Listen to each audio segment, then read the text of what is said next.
the way you start the one-on-one is either going to make it or break it. Let me give you an example.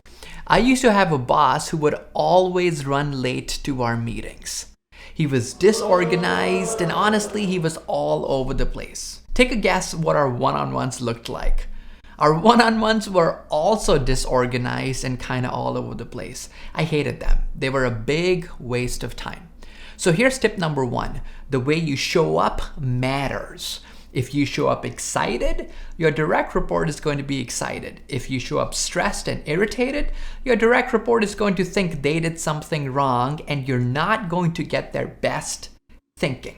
So here's one suggestion. Make sure there's a 5 to 10 minute break or buffer between your previous meeting and your one-on-one. Now, this break will give you time and space to leave behind any stress and anxiety you might be carrying from your last meeting so you can start the next meeting on the right foot. Now, the second tip is to avoid diving straight into work. I want you to first build a moment of connection. Now, you can simply do this by asking your direct report how they're doing or by sharing something you did outside of work. Now, this reminds me of another boss of mine.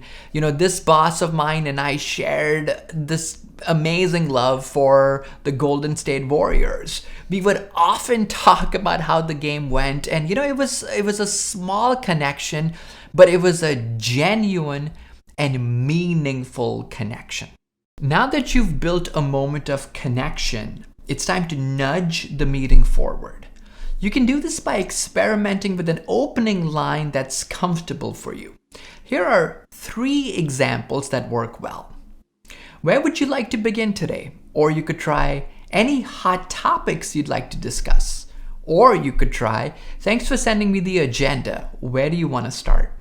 Now, after you ask, I want you to pause and give your direct report time to speak. Now, this initial silence is going to be a bit awkward at first, but with practice, you'll get comfortable. I want you to allow your direct report to pick a topic of their choice and give them space to lead the conversation. You're going to be tempted to jump in, but I want you to avoid doing that.